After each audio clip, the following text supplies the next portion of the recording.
The air in the old substation hums with ozone and the ghost of hot copper. Dust motes dance in the single neon tube, casting a wound-red glow on hand-labeled vinyl sleeves. A faint smell of stale coffee and capacitor burn hangs heavy, a testament to long nights and persistent signals. Black Star Pirate Radio. Across Bombay by colour, the dial sits at 90 Fahrenheit under haze. Wind check southwest at 10 miles an hour. Good evening, Bombay by colour.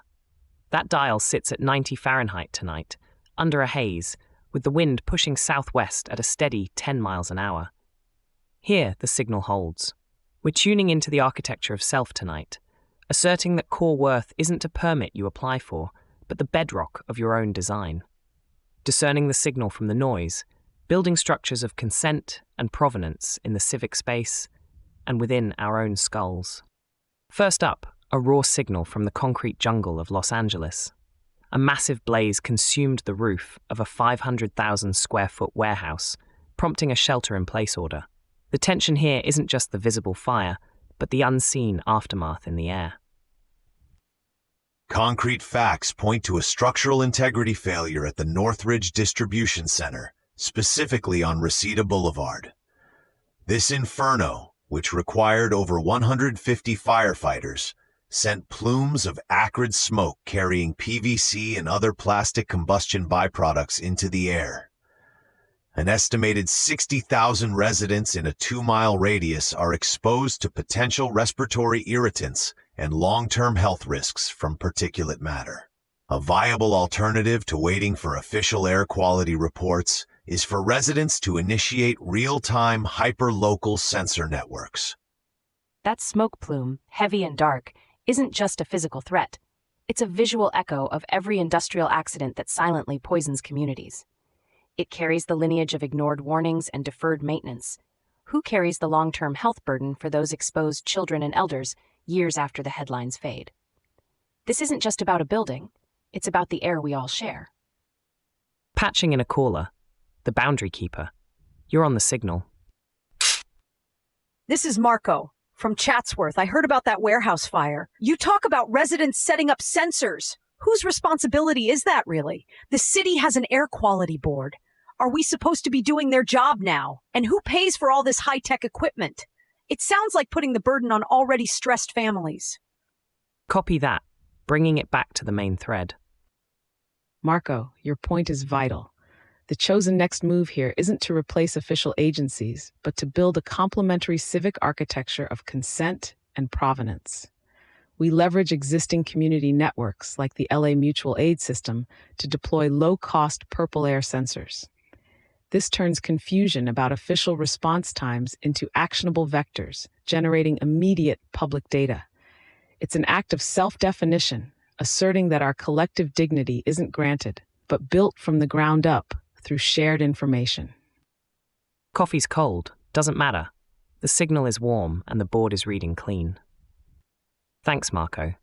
That local logic is the kind of signal we need.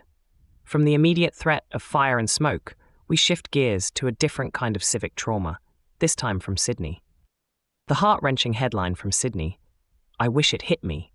Parents share anguish after their 2 young siblings in a pram were hit and killed by a car. This isn't just news. It's a structural failure in the architecture of public safety. The concrete facts are grim.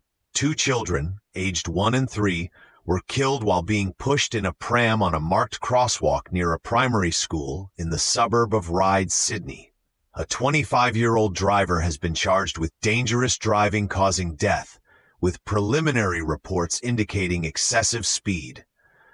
Over 500 families in that immediate catchment area are exposed to profound grief, fear, and a terrifying sense of vulnerability every time they step onto a sidewalk. An alternative path, beyond just legal prosecution, is for the Ryde Council to immediately implement a Vision Zero plan, focusing on redesigning the 10 most dangerous intersections identified by local police data. Patching in a caller. Go ahead. My name is Sarah from Parramatta. I'm a parent too, and this news just broke me. But when you talk about Vision Zero and redesigning roads, isn't that just an engineering fix? What about driver responsibility? People need to slow down, pay attention. Are we just going to keep building infrastructure without addressing the actual human behavior that causes these awful accidents? Sarah, you're integrating logic and emotion perfectly. The chosen next move isn't either or. We need both. While individual responsibility is crucial, we can build resilient civic architectures that force better behavior. We propose a community-led initiative using the walk score model, but adding a danger point audit for every school zone and ride. We map pedestrian flow, identify blind spots, and demand immediate, low-cost interventions like temporary bollards and speed humps, rather than waiting for multi-year capital projects.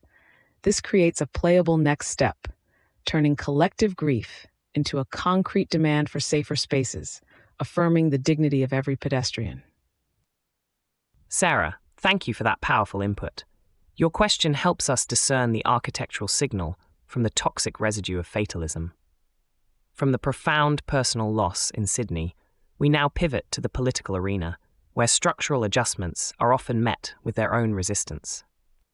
Australian Prime Minister Albanese has announced generous capital gains tax exemptions for small businesses, a direct response to budget backlash. The tension here lies in the promise of relief versus the reality of its impact. David, that analysis is precisely what we need to turn confusion into actionable vectors. It's an act of asserting unwavering autonomy, recognizing that genuine economic health isn't contingent on external validation, but built from transparent, consent-driven data. Thanks for the call. Black Star Pirate Radio. Continue the signal at TogeeVision.com. Tune in, Sparks and Stories, Gig Passport.